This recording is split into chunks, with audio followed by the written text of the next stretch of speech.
item. That's all she has to do the behavior correctly. But she figured out that she could take less trips if she just gets a lot of things at once. She's working smarter and not harder, which is pretty neat to see. But looks like she's found that last ring as well.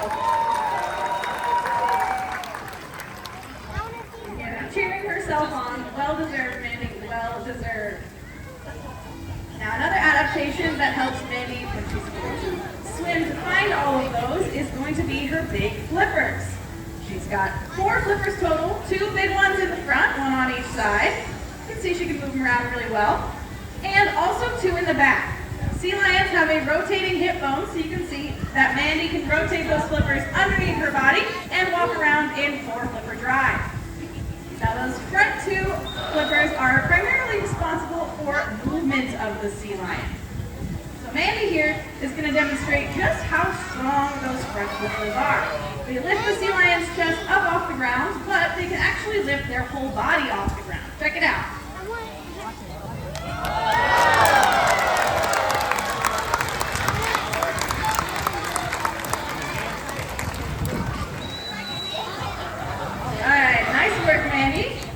You know, Mandy is just under 200 pounds, which is the average weight for a female California sea lion. So it takes an impressive amount of strength and also balance. It makes it look pretty easy though, I think. But of course, those flippers, they are marine mammals. They have to be useful on land and in the water. So when a sea lion swims, you'll see they use those front flippers as well. They kind of pull themselves in the water, flapping them almost like a bird flaps its wings. Doing this, they can get pretty fast and even leap up out of the water in a behavior called porpoising. Sea lions can porpoise for a number of reasons. It can be evading predators, catching prey, or even just going fast and having fun. But they can reach heights of up to 10 to 12 feet out of the water, propelling themselves using those front flippers. So let's see it for Mandy.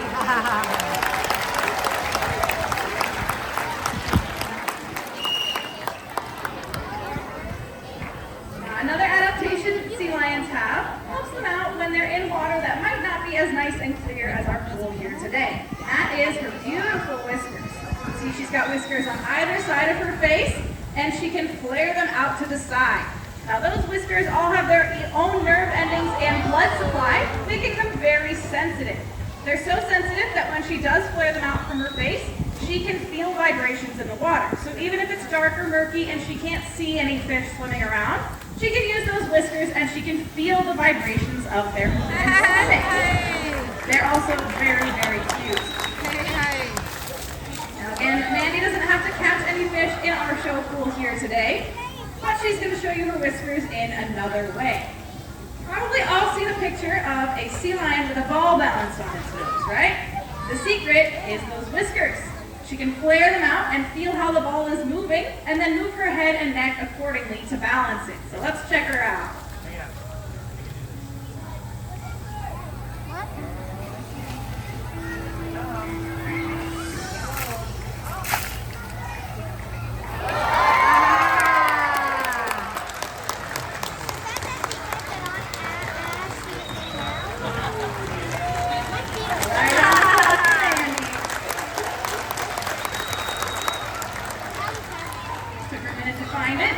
She is a pro at balancing that. She's been practicing that one really hard, very well.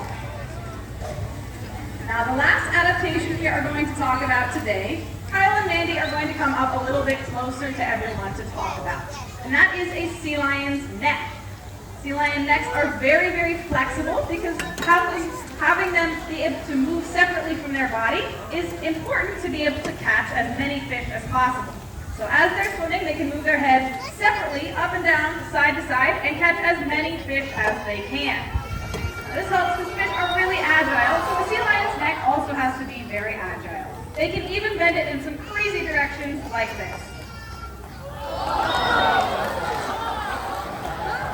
Sea lion yoga for your afternoon. I don't recommend trying that at home, but it is easy for Mandy because unlike us, Mandy does not have a collarbone. Sea lions don't have collarbones, it's not just a Mandy thing, but that enables them to move their head in all sorts of funky directions, even all the way back like that. Sometimes we'll even see our female California sea lions sleeping in that position, so it's sort of comfortable, I guess. Mandy's going to be using that flexible neck in a bit of a different way today that actually involves all of you out there in the audience. She's going to be tossing out some frisbees. Now, I'll let you know, we don't know where these frisbees are going to end up. I don't know if Mandy knows where they're going to end up half the time. And sometimes she tosses them pretty fast. So definitely keep your head up, be ready to catch or block a frisbee from Mandy, and let's have some fun! Ready?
Frisbee tosses by Miss Mandy, and some great catching out there as well in the audience.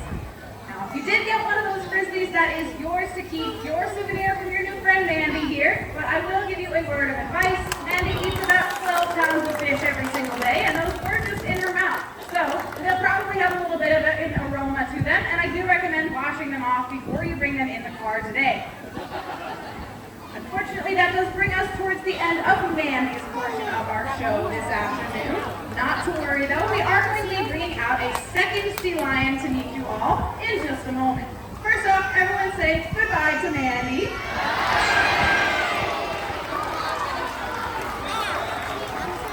Sit back, relax, and we'll be right back.